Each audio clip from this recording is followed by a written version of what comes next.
So this valuation course really is not, it's a very high level cursory view of business valuation. We're not going to do a deep dive into the analytics and the formulas and all that behind it.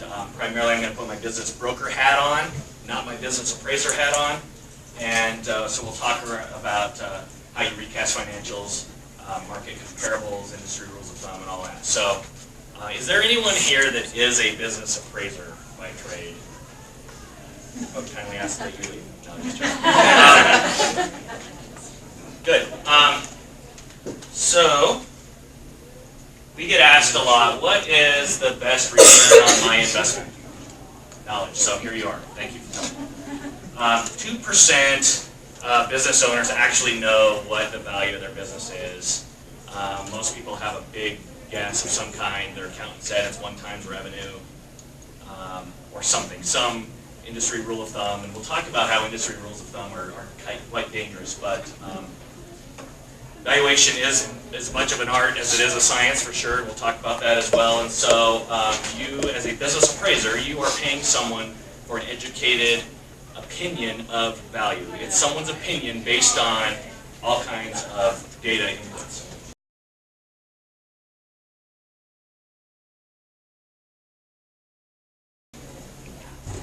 Prior proper planning prevents poor performance. So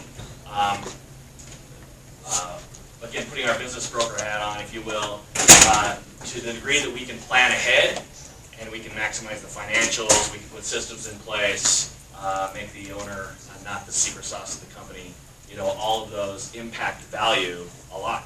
So the worst time, honestly, to approach us and say, hey, I want to sell my business is when you only have 6 months left before you move to Florida. You know, so get in early.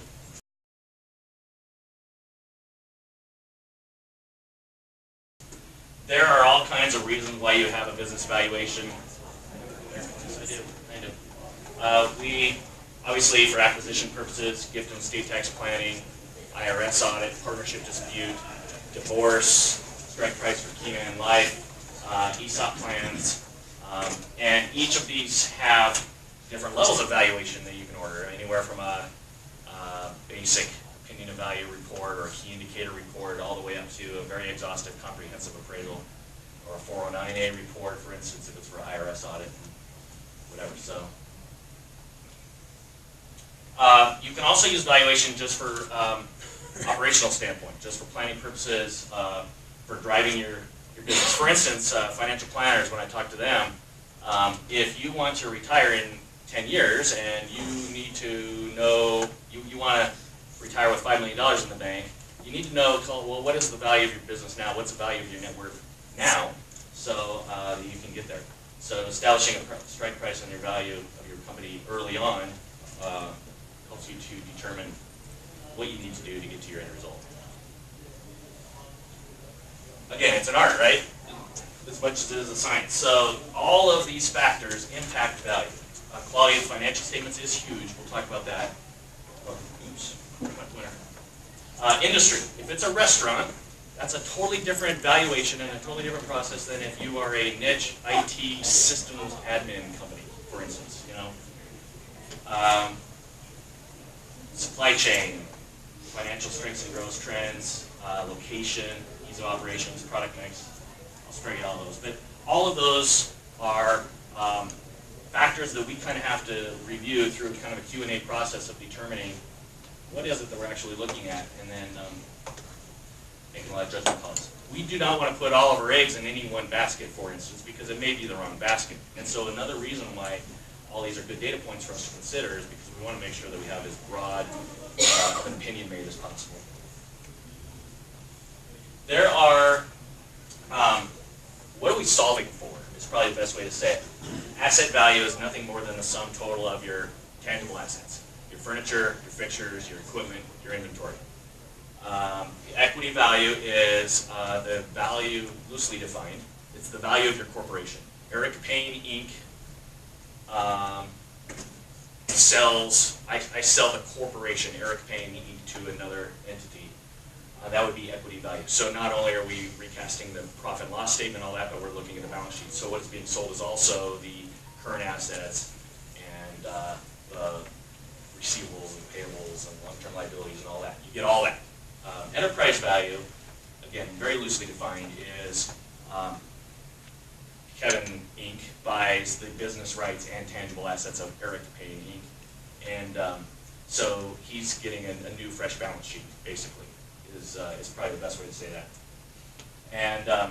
And that's 90% of the time, I would say, that's how most businesses transfer, is that you would form a new corporation, you would buy the business rights and tangible assets of the seller's corporation, then the seller would dissolve their corporation at or sometime after close. There's all kinds of reasons for that, you can imagine. You do not want to buy the skeletons in the closet from the prior owner, and from a tax standpoint, you want a stepped-up basis by having a new corporation. There are certain industries where it is important to buy the stock. If you are, for instance, a construction business, and you have 5 years worth of contracts out, and all of those contracts are in the name of the corporation, which they are, you know, it would be tragic for you to have to kind of renegotiate all those contracts under a new name. So there definitely are times when you would want to have an equity position. Liquidation value is worse than asset value. Asset value is typically what is fair market value. Willing buyer, willing seller under no compulsion to act. That's the definition of fair market value.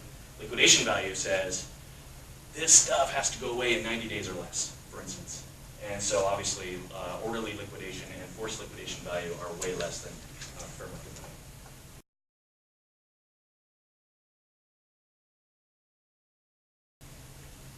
Okay, so there's some definitions out there that are important to know. The first is EBITDA. It's an acronym: earnings before interest, taxes, depreciation, amortization. This basically, and I'll do a little more of a deep dive into this, but EBITDA says what is the value of this business as an investment vehicle. So you're going to, and basically it says as an absentee owner, again loosely defined, as an absentee owner, what is the net profit from this business as an investment vehicle.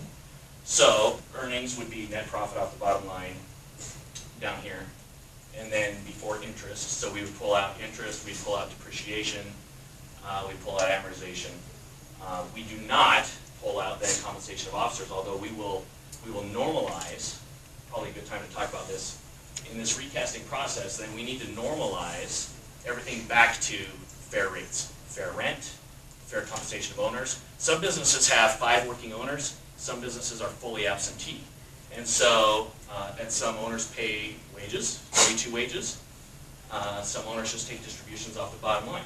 And so, when we're comparing apples with apples, again back to sold market comparables and industry rules of thumb, we want to know that we're comparing the same, we're using the same language. So we're using the same final data set. So, and then there's this other deductions here, you know, C statement 3 or whatever, and it's usually buried somewhere halfway into the tax return.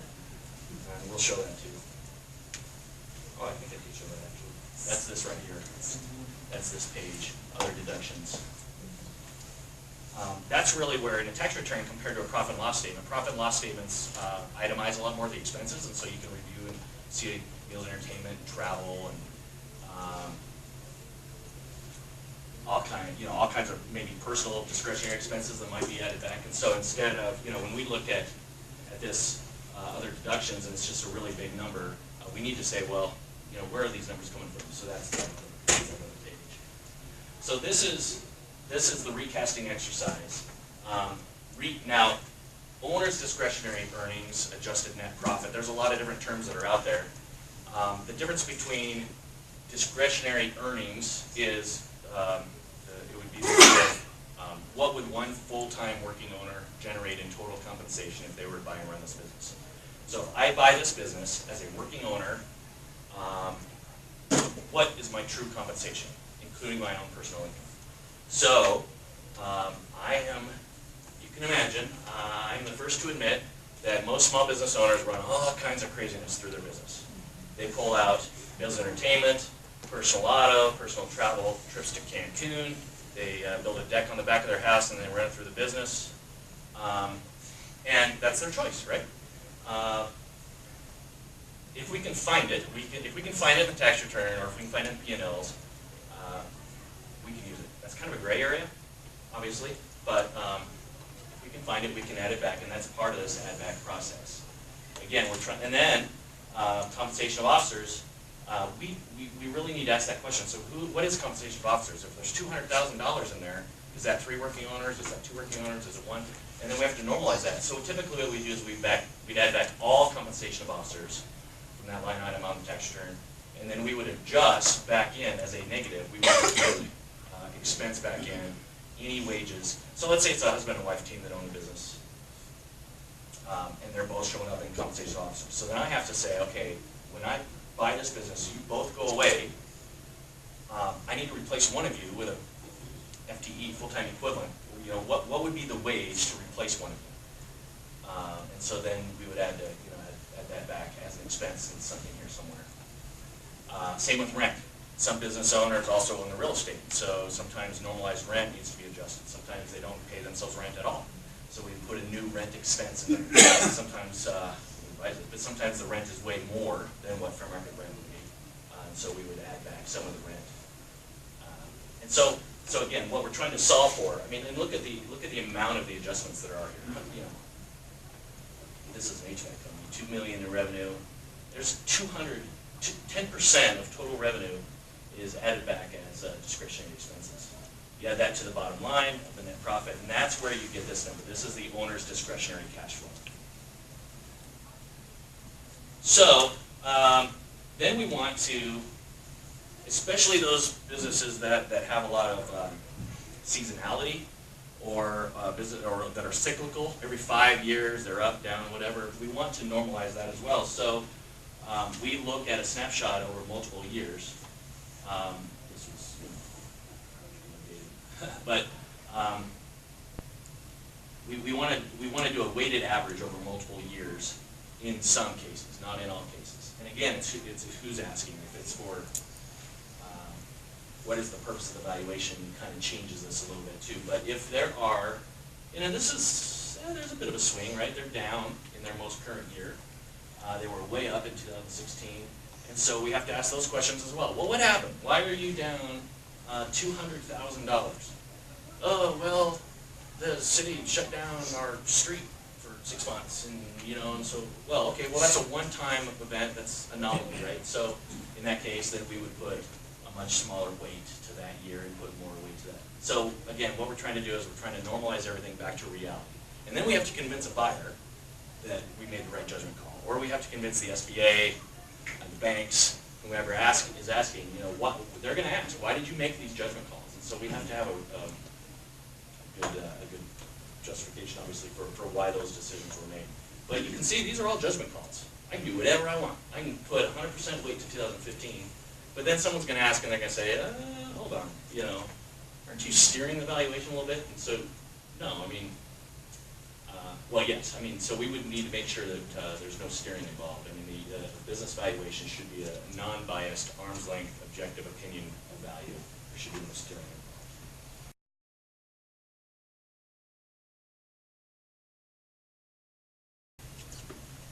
Again, approaches to valuation, back to what I talked about before. Asset method is furniture, tangible assets, furniture, fixtures, equipment, sellable inventory at cost. Not new, but what is the value of that right now as it sits?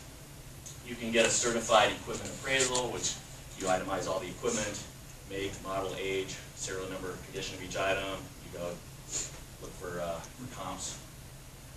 Or you just look for the net book value of the tangible assets from the balance sheet, which is probably not correct, by the way.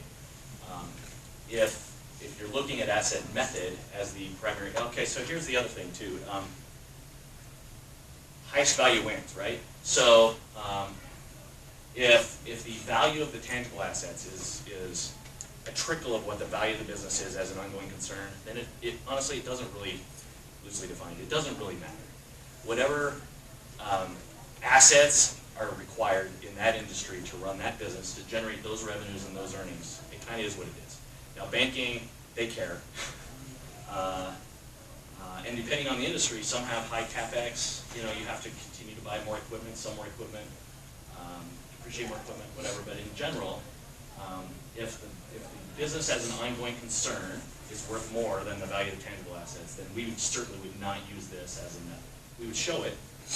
Income method is formulaic. It's discounted cash flow analysis, capitalization of earnings. It's a bunch of formulas that will bore you to death, and I will spare you the details. The market method is sold market comparables, and there are a lot of databases that are out there for sold market comparables, and you'll see that BizComps, PratStats, which just changed the name. The IBA database, Done Deals, MERGEstats, there's a bunch of them. Okay, business appraisers prefer typically the income methods. Business intermediaries, brokers, prefer market methods typically in reporting. And I'll show you an example of exactly what that is. Rules of thumb. Appraisers hate it, and rightly so, but in general, when someone on the street says, what's the value of my business? I'll say 2 to 3 times seller's discretionary earnings, 2 to 3 times adjusted net profit, or 3.5 to 4.5 times EBITDA. That is so loosely defined though, because again, every industry is completely different. You saw that spreadsheet where I recasted out all those discretionary expenses, added them all up. Here's where I'm going to compare the difference between owner's discretionary cash flow and EBITDA, and why rules of thumb are scary. So using that same thing, we had $571,000 in owner's discretionary cash flow. Again, one full-time working owner, they could expect to make $571,000 a year in this business. For this industry, the highest paid manager's position, whether that's the owner, if the owner chooses to be the owner or the operator, or if the owner chooses to hire to be absentee and hire it out, that's about an $80,000 wage for this industry. Another judgment call, by the way. And there's a lot of data out there, salaries.com and whatever, you can kind of pull data to see what those are. So EBITDA as an investment vehicle, if I wanted to buy this business and run it absentee, in theory, my after paying owner's wage would be $491. So using those same industry rules of thumb, 2 to 3, 571, that range, high-low range, is 1.1 million up to 1.7 million. Using multiples of EBITDA, 3.5 to 4.5, same business, 1.7 million to 2.2 million. So is it 1.1 or is it 2.2? So rules of thumb are a good way to support an opinion that was already made by a better resource, really. Sold market comparables. This happens to be BizComps. HVAC has thousands of comps. So what I would do then is I would pull up just the master list, and then I would say, okay, well this business has in revenues had what, 2.2 million in revenue, I think, had about $500,000 give or take in earnings. So I'm going to pull out all these, there's all kinds of anomalies you see in here in revenues. I pull out those revenues that are way too high, those revenues that are way too low. Same with earnings. I pull out those that are way too high, way too low, and I would squeeze that data set into a really tight data set if I have the comps to do it. And here's why, because again, this is just raw data. I haven't done anything with that exercise yet. But you'll see in here, sales price to revenue goes all the way from 0.07 up to 0.993. That's going to pull way too high of a swing. Sales price to earnings, 4.3 all the way down to 0.2. So if I have a broad enough data set, I will really squeeze that in based on similar revenues and similar earnings to get down they call it an R value.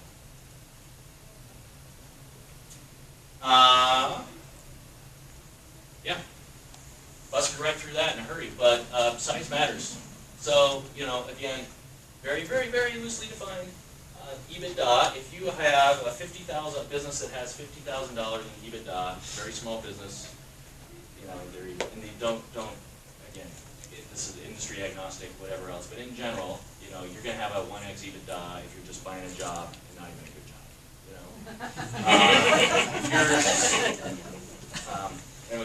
hold that, because I want to comment on that a little bit. If you are, buying a job, now you're in 6 figures, that's pretty good, that's 3x. If you're buying a sweet job that's that's now way beyond, now that's an investment vehicle, right? Now it's way beyond just your ability to generate per personal income. And this goes all the way up into the middle market. You know, I mean, that number continues to swing as it continues to go up. So don't put much credence into these numbers, in these multiples, but just know that if you're buying a break-even business, your multiples are almost nothing. You know, and as you continue to ratchet up, that will change for sure. Another reason why it's important to understand this, you know, if you're buying a job and not even a good one, a lot of times we see this in the trades a lot. For instance, electrical contractor says, hey, I've been in the industry for 20 years and I want to sell out. You know, and so we do that exercise and we see that the adjusted net profit for that business is $80,000 for one full-time working owner. Well, as a master electrician, you're going to make more than $80,000 anyway. So now all of a sudden, it's very difficult for us to say, you have a business to sell, when they could just go get a job somewhere else, save the headache of business ownership, and make actually more. You know, and so in that case, and that's why those two, again, the business valuation hat, the business appraiser hat, and when they use multiples of EBITDA, you get crushed. When you're a really small business, you get crushed using multiples of EBITDA, because they don't care about the owner's wage, that highest paid manager's wage. The multiples of EBITDA are impacted after that. So you could literally have a business that shows $100,000 in profit and be worth almost nothing if you are in an industry where the highest paid working owner would generate that type if they were to just go get a job elsewhere. And I think that's it. I just blasted through that. Questions? You guys have to have questions. Ladies and gentlemen. Yeah. How do you evaluate like a restaurant that, you know, serves unique food versus one that serves, you know, American steaks? Yep. Judgment call again for sure. We have a couple right now that one is a very niche restaurant. You have to have some certain skills to run it, and the other is, you know, more like a Subway-ish type restaurant. There's training involved, or where else you can transition that out. So,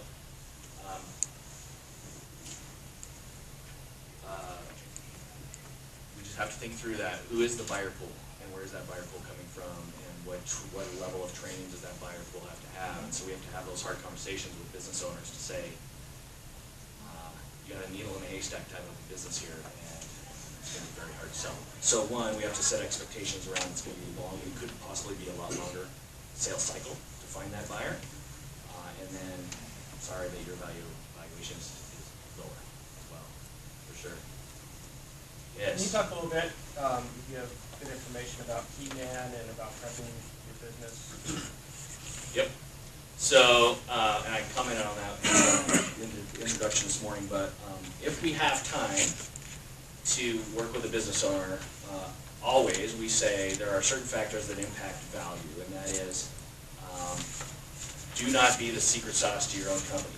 You know, the day you die in a tragic car accident, what happens to your business? Oh, okay, it goes away. Well, okay, well then you have no value. You know, I am so important. Well, good. So you will die in this business. You know, the best thing to do is just run it until you die. But no, so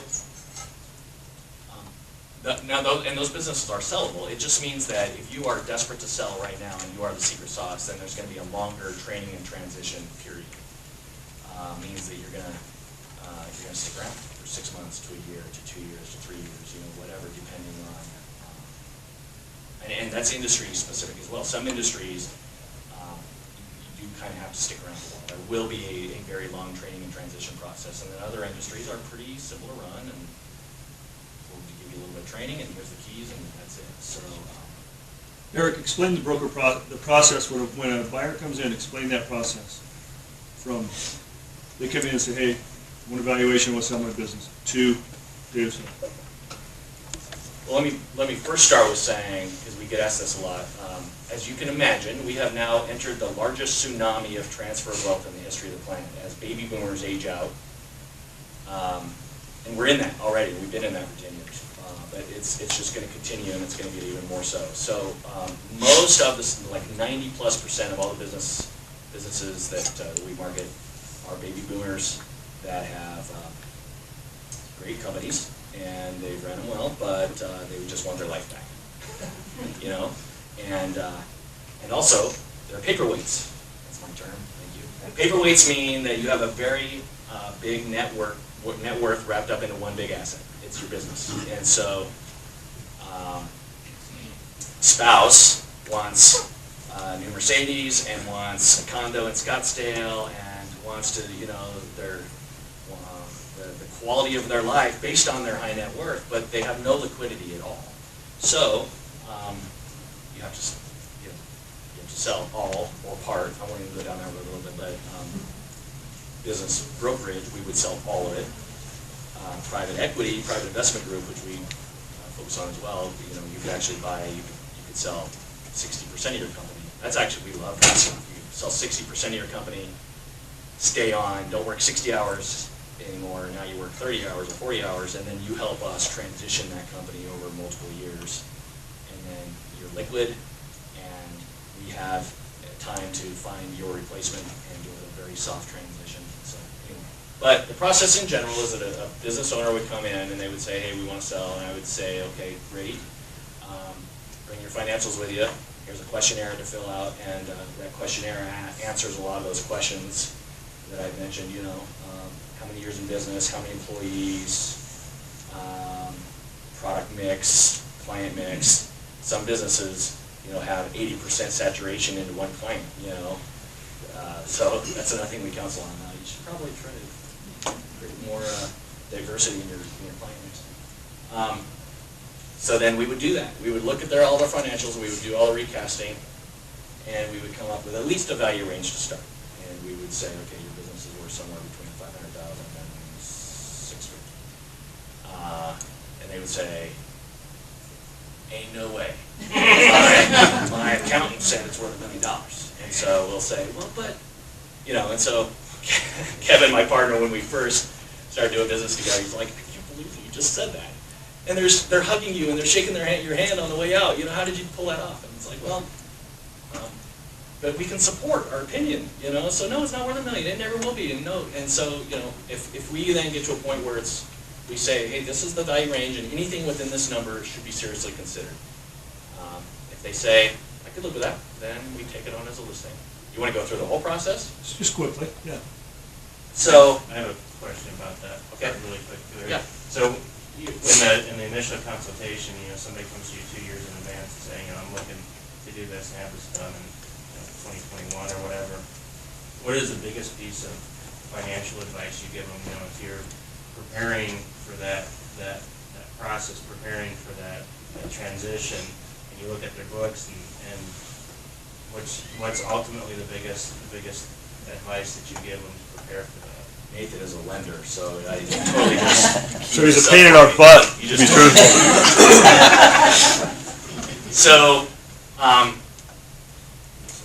it's cleaning up the books. If we have time, well, it's exactly what I said. So, most business owners, and this is my partner Kevin Brooks, by the way, if you didn't see him up there yet. But if we have time, we tell them, get all that funny business out of there. No more trips to Cancun, no more personal vehicles, no more meals, entertainment, and you know, all that. And God help us all, yes, you're going to have to pay taxes, you know. But here's the swing. This is why it's important, because for every dollar you don't disclose properly, you're going to save, you know, let's say you're in the 30 to 40% tax bracket, you know, so you're going to save 30 cents on every dollar. But I just showed you the multiples, right? So if you show them, you clean up your books, it makes lending so much easier, and it makes our job so much easier. But now all of a sudden you're getting a 3x multiple for every dollar. So instead of saving 30 cents on your dollar for taxes, you're getting a 3x multiple on every dollar you show.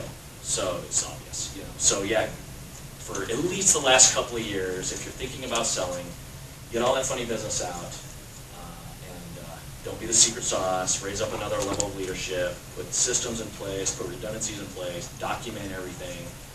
Branding. Think about branding now instead of Bob's Bud Be Gone. You know, now so think about some branding, and you know what I mean, because all of that impacts value for sure. And then lending, so SBA, you know, financing and whatever else let me comment on that a little bit too, since I have time. See Michael Donald here too. SBA is to lending as the FDIC is to banking, right? So you don't go to the FDIC to get a checking account, and you don't go to the SBA to get a bank loan, a business loan. You go to your local bank, and you say, I want to buy a business, and they say, we will approve your business loan subject to an SBA guarantee. And then there's fees and points, and it's spendy money. I'm not going to lie, and the process is a nightmare on Saturday. But it's a necessary evil in small business ownership. Like, that's just what you do. You know, unless the seller is willing to be the bank, which is awesome. Most don't want to be.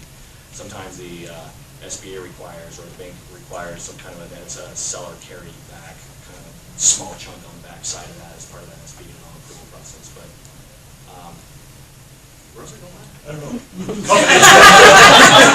I'm thinking about the next thing that should be really important to everybody here. It should be confidentiality, right? We have people coming in our door and they wish they would have snuck in the back door, right? Because they don't want anybody to know, and they certainly don't want their employees to know.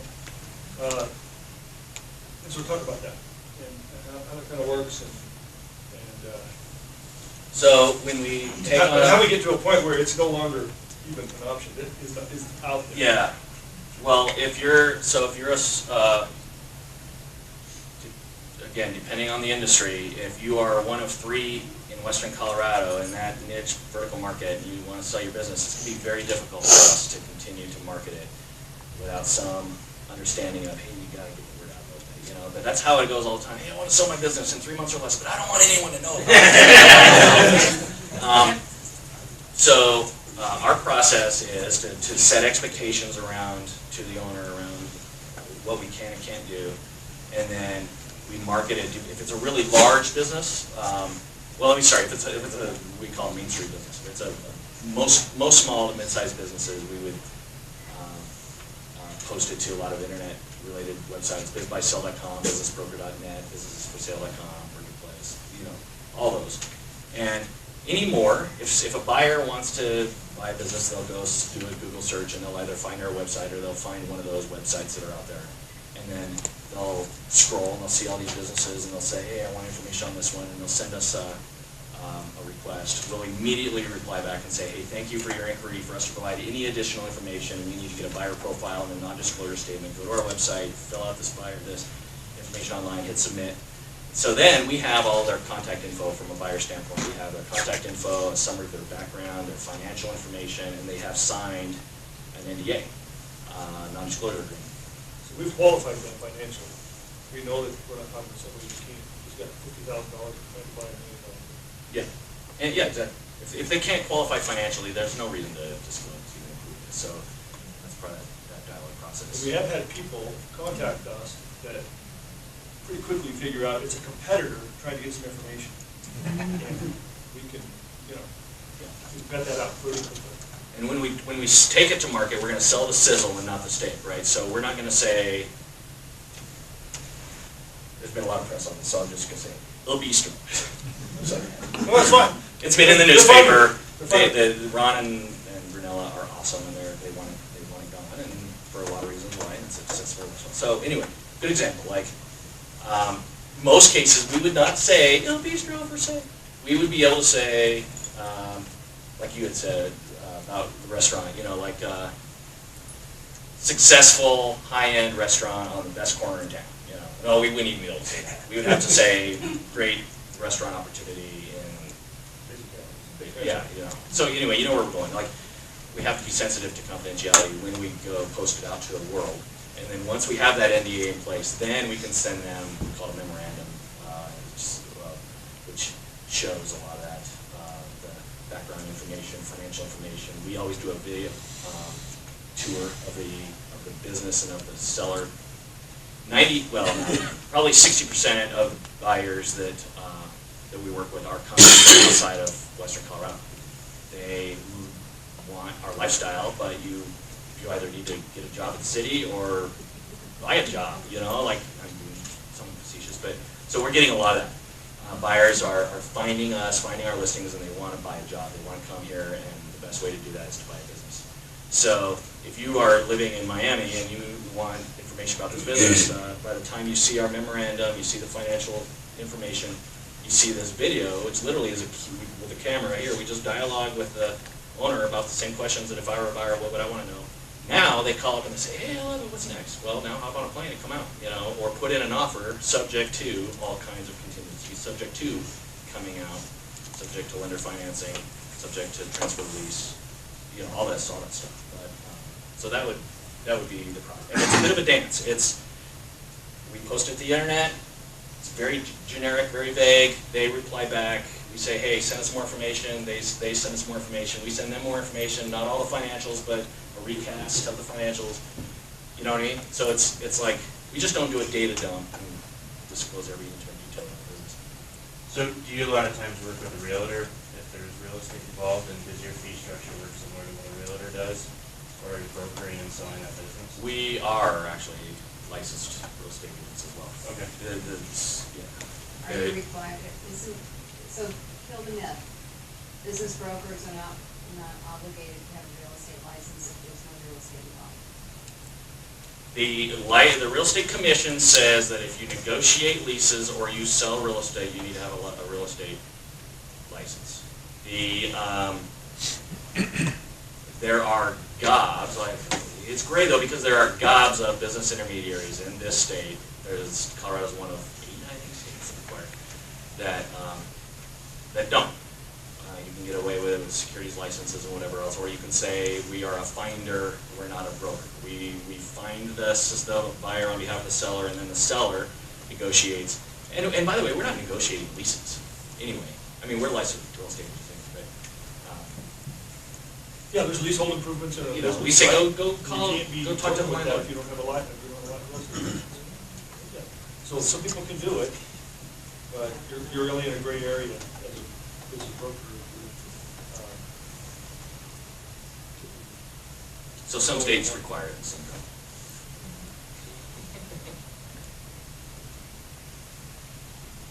Any questions? Thank you so much.